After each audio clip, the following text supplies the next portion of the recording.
நம்முடைய கர்த்தராகிய இயேசு கிறிஸ்துவின் பரிசுத்த நாமத்திற்கு மகிமை உண்டாவதாக. உங்கள் யாவருக்கும் என்னுடைய அன்பின் வாழ்த்துக்கள். ஏசாயா 54 அதிகாரம் 17வது வசனம். உனக்கு விரோதமாய் உருவாக்கப்படும் எந்த ஆயுதமும் வாய்க்காதே போம். பிரியமானவர்களே, இந்த வசனத்தை உண்மையிலே நீங்கள் விசுவாசிக்கிறீர்களா? அனைத்து ஆசீர்வாதங்களும் வாக்குத்தத்தங்களும் அடங்கிய வேதாகமமும் நம்முடைய கைகளில் இருக்கிறதே.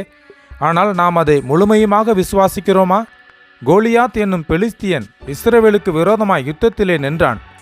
ஜீவனுள்ள தேவனை தெய்வமாக கொண்ட ஜனமோ அவனுக்கு பயந்துதான் நின்று கொண்டு இருந்தது. இன்றைக்கு நாமும் அத்தனை வாக்குத்தத்தங்களையும் உடையவர்களாய் இருந்தாலும் ஏனோ பயம் நிறைந்தவர்களாய் அவிசுவாசிகளாய்த்தான் வாழ்ந்து கொண்டு இருக்கிறோம். வேதம் கூறுகிறது, நானே உன் பரிகாரியாகிய கர்த்தர் என்று. ஆனால் நாம் அறிந்திராத மருத்துவர்கள் இல்லை, மருந்துகள் இல்லை, மருத்துவமனைகள் இல்லை. ஏன்? தேவனுடைய வார்த்தையில் வல்லமை இல்லையோ?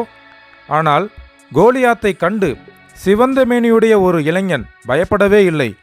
6 முழமும் 1 ஜானும் உயரமுடைய கோலியாத் அந்த இளைஞனுக்கு ஒரு அச்சுறுத்தலாக தோன்றவில்லை.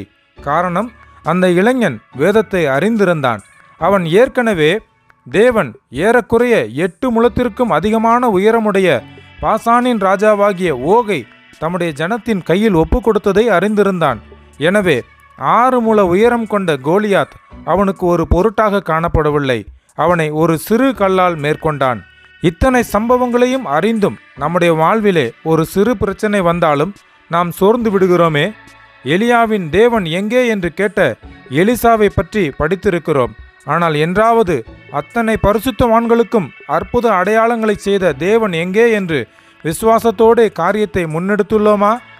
எனவே உறுதியான விசுவாசத்தோடு அறிக்கையிட்டு காரியங்களை முன்னெடுப்போம். நிச்சயமாக நமக்கு எதிராய் வரும் எந்த ஒரு ஆயுதமும் வாய்க்காதே போம். ஏனெனில் ஜீவனுள்ள தேவன் நம்மோடு இருக்கிறார். கர்த்தர் தாமே நம்மை ஆசீர்வதிப்பாராக. ஆமேன்.